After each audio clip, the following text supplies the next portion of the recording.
Hello दोस्तों, good morning. कैसे हैं आप लोग? फ्रेंड्स, आप लोगों के लिए आज एक अनबॉक्सिंग लाए हैं। ये है टी ईगल ऑप्टिक्स का जो स्कोप है। ये हम लोगों ने रिसेंटली परचेज़ किया है और परचेज़ करने का रीज़न था ये हमारा जो राइफ़ल है, राइट, जो हमारा वर्टिगो हम लोगों ने कुछ दिन पहले ख़रीदा है। इसके लिए मुझे एक स्कोप चाहिए था जो कि लॉन्ग रेंज के लिए काम करे। जो मैं पहले यूज़ कर रहा था इस पर, वो टेम्प्रेरी यूज़ कर रहा था, वो 432 था जो कि मेरी एचडीडी स्नाइपर का था। उसको मैं इस पर यूज़ करके देख रहा था, इसको चेक किया, बट अभी मेरे को ज़रूरत था लॉन्ग शूट के लिए, सो मैंने ये परचेज़ किया है। और दोस्तों, क्या क्या मिलता है आप लोगों को दिखा देते हैं, कुछ डॉक्यूमेंटेशन। और ये स्कोप के माउंट, इसको भी दिखाते हैं आपको। और ये एक सनशेड, और ये हमारा स्कोप है। इस स्कोप में हम लोग देखते हैं अभी, और कुछ और डॉक्यूमेंटेशन और क्लॉथ जो आप जिससे आप क्लीन कर सकते हैं। चलिए फ्रेंड्स, तो अब हम लोग इसका स्कोप देख लेते हैं निकाल के कि ये कैसा है स्कोप। ओके, सो इस टाइप से ये हमारा स्कोप मिला है दोस्तों। ये इसमें एक कवर है, फ्लिप कवर। सो ये हमारा आई पीस है, और इधर आपका ऑब्जेक्टिव लेंस है। ये आपका जो विंड स्नोब है, जिसको हम टर्रेट्स भी कहते हैं, टर्रेट्स। और ये हमारा एलिवेशन है। और यहाँ पे आपका चूँकि ये IR है, AOIR, सो इल्यूमिनेटेड रेक्टिकल, या इल्यूमिनेटेड रेक्टिकल। सो इसमें हम लोग लाइट्स वगैरह, एक LED अंदर होता है तो वो प्रोड्यूस करता है, लाइट आता है, तो जिससे आप इवनिंग में भी शूट कर सकते हैं, तो उसके लिए है। सो ये है हमारा लेंस। और इसकी स्पेसिफिकेशन मैं आपको अगर बताऊं दोस्तों, सो स्पेसिफिकेशन के लिए आई थिंक ये इस पर सूट करेगा, क्योंकि इसकी जो है EOX 41644, सो ये इसका मॉडल है। सो बेसिकली दोस्तों, ये जो ऑब्जेक्टिव लेंस होता है ना, ऑब्जेक्टिव लेंस जब भी आप परचेज़ करें तो जितना बड़ा ये लेंस होगा उतना ही स्कोप आपका अच्छा होगा, क्लैरिटी देगा, राइट। और सो ये आपका इम्पॉर्टेंट चीज़ है।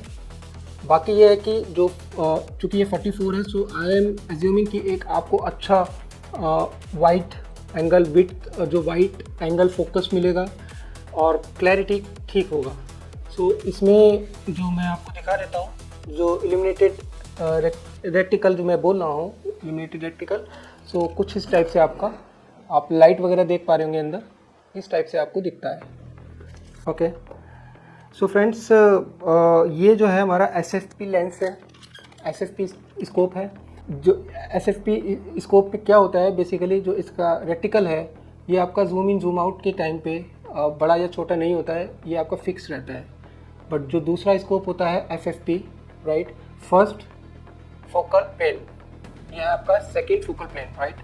सो उस सेकेंड फोकल प्लेन में आपका जो रेक्टिकल है वो आपका फिक्स रहता है, और फर्स्ट फोकल प्लेन में आपका वो जूम इन जूम आउट करते हुए आपको कम ज़्यादा होता है। तो टारगेट शूटिंग कर रहे हैं, तो अगर हमने अपना इसको किसी पैलेट के साथ आपने लेट से 16 पे आपने या 12 पे आपने इसको ज़ीरो किया है, तो कोशिश करिएगा कि उसी जूम पे आप टारगेट अचीव करें।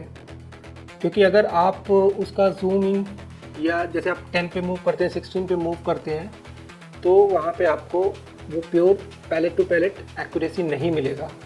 सो ये इसका एक थोड़ा सा माइनर प्रॉब्लम लगता है, और यही रीज़न है कि जो SFP लेंस होते हैं ये थोड़े सस्ते लेंस होते हैं इसे अगर हम कंपेयर करेंगे।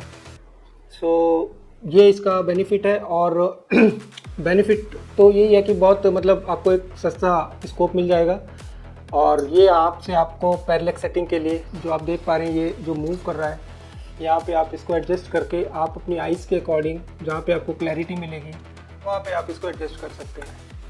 सो ये आपका पैरेलक्स सेटिंग के लिए हो गया, और ये आपका जूम इन जूम आउट के लिए हो गया। यहाँ से आप जूम इन जूम आउट कर सकते हैं कुछ इस टाइप से। और ये मैंने आपको बता दिया है। ये एलिवेशन आपका नोब हो गया और ये आपका विंडेज नोब हो गया। सो लेफ़्ट और राइट के लिए विंडेज और अप डाउन के लिए ये।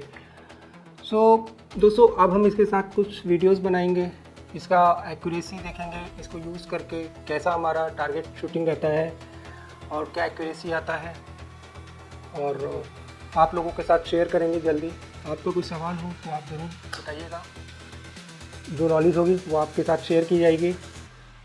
फ्रेंड्स, मैंने ये जो स्कोप ख़रीदा है, ये इनविंसिबल करके एक वेबसाइट है, इनविंसिबल, तो वहाँ से मैंने ख़रीदा है। मुझे एक रीज़नेबल रेट में भी मिल गया है और मेरे को एक जेन्युइन सेलर लगा। सो मैंने सोचा आप लोगों के साथ शेयर कर दूं उनका नाम। मैं इसका डिस्क्रिप्शन में भी आपको दे दूंगा, अगर आपको परचेज़ करना है तो आप वहाँ से परचेज़ कर सकते हैं। सो फ्रेंड्स, यही था आज के लिए। अगर आपको वीडियो पसंद आता है तो वीडियो को लाइक करिएगा, चैनल को सब्सक्राइब करिएगा, और अगर आप भी एयर राइफ़ल यूज़ करते हैं और उस पर कुछ स्कोप यूज़ कर रहे हैं तो आप लोगों के लिए एक होमवर्क ये रहेगा कि आप मुझे बताएं कि आपका क्या एक्सपीरियंस है, आपकी नज़र में कौन सा स्कोप हम खरीद सकते हैं, कौन सा बेस्ट है। सो ये इनपुट दीजिएगा जिससे लोगों को हेल्प मिले। Thank you so much. फिर